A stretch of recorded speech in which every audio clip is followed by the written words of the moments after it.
Inspirals is a tabletop RPG created by Hatchling Games and published in 2021 after a successful Kickstarter. Inspirals is designed to be a relatively simple, family-friendly, Celtic-themed adventure game, and most notably one that facilitates the learning and usage of sign language. The setting takes place in a sort of alternate universe superimposed over the British Isles. In this world, there are 4 elemental deities called the Inspired. Each of them acts as a sort of protector of the realm, which was once besieged by dragons, or worms.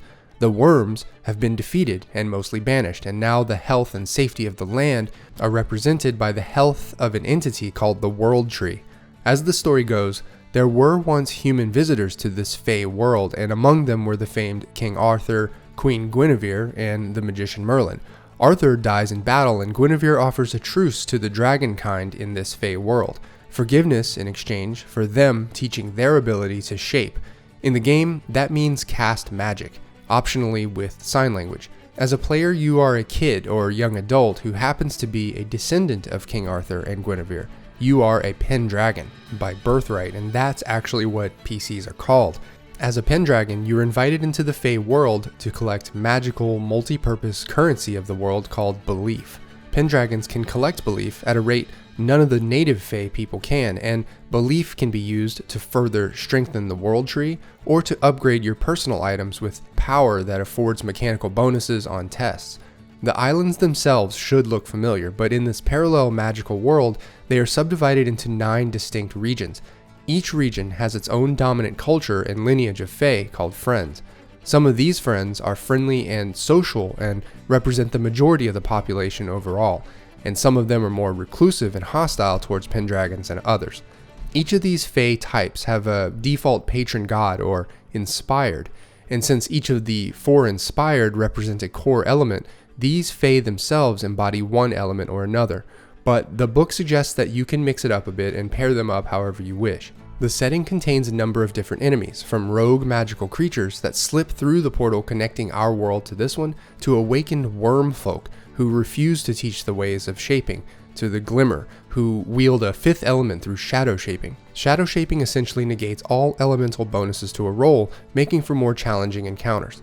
Sign language is treated as a method of somatic casting in this game. I've seen this once before in a game called Magicians by Kyle Simons, in which students at a school of magic have to learn to speak Korean in order to cast. The whole idea was to teach you Korean. Likewise, Inspirals is trying to introduce you to both sign language and deaf culture awareness. When you play this game, you don't have to use sign language. There is no mechanical connection between your signing performance to your PC's chance of success.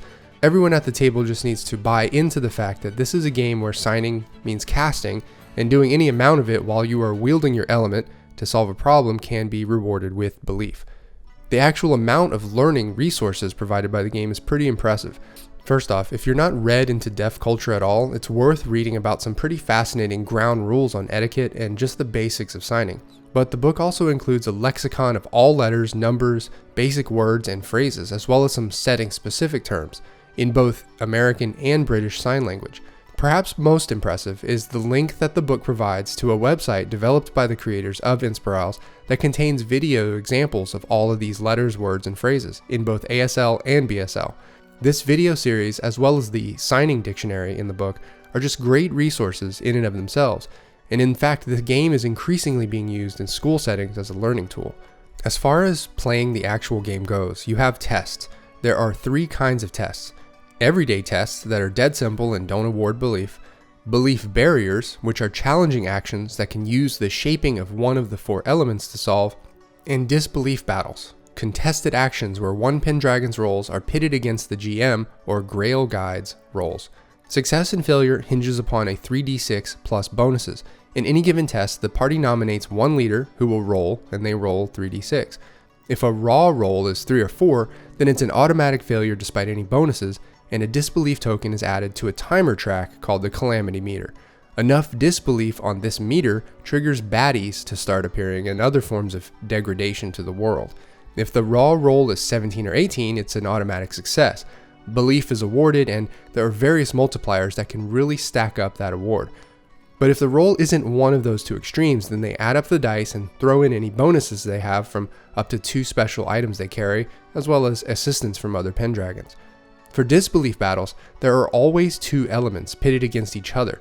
The dominant element of the leader Pendragon who's rolling the dice, and the element of the opponent. The game establishes a sort of paper, scissors, rock relationship between the four elements where each element is dominant over one other element. In a battle, the dominant element will eliminate certain mechanical advantages of the weaker element. In terms of what everything actually looks like when a character invokes elemental magic, the book suggests starting off with basic imagery, but then getting as creative as you can with what air, water, earth, and fire can actually do, and how they can be applied both physically and metaphorically in social scenarios. Every Pendragon has 5 personal items that they carry with them at all times. These can really be anything as long as they can carry them or wear them. You can pay to upgrade each of these items from mundane to glowing to shining, but only within one of the 4 elements. Once you have 3 upgraded items of the same element, you have what is called mastery of that element, which offers some nice bonuses in belief barrier and disbelief battle tests. Since this game is aimed at a general audience and kids and everything, the format of an adventure called a questing day is simple and straightforward. Each scenario is presented pretty much on rails, where Pendragons will face 3 to 5 tests. Each test will be either 1 or 2 rounds, and the standard format of a questing day contains suggestions on how to use elemental magic to pass the test or win the battle. It's worth mentioning that in the setting, the 6 pieces of King Arthur's legendary sword Excalibur are scattered about. Pendragons can find each of these pieces as they gain progressive bonuses for more pieces that their party possesses. The level cap for a Pendragon is 6, at which time they cannot increase their powers. However, there are a few in-game options for a PC who has reached the ceiling. Alright, so here are my thoughts on Inspirals. When and what to sign. I think I could have used more guidance on where sign language fits into the game. As I mentioned, signing is optional and doesn't impact success or failure, but I had to read through the book twice to make sure that was the case. Also, if you're playing this game and no one at the table has any knowledge or experience with signing, it's possible that you're all signing horribly and no one will ever know it. But you gotta stay positive, right? It's all about trying. Pros.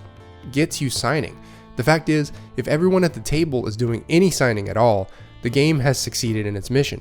One of the 3 listed purposes of the game is empathy, and there is almost no better way to gain empathy for members of deaf culture than by trying to learn and practice some sign language.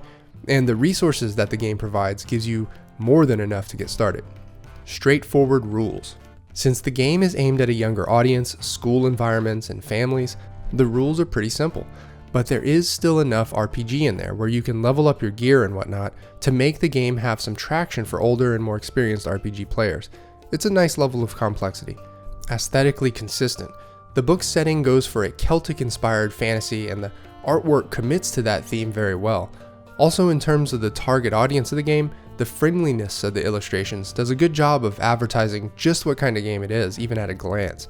Inspirals charts some brand new ground in the RPG world by addressing deaf culture and competently providing tools to start learning signing.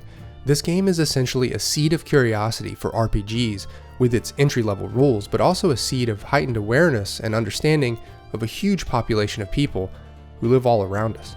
As always, thanks for watching. This is Dave signing off. See ya.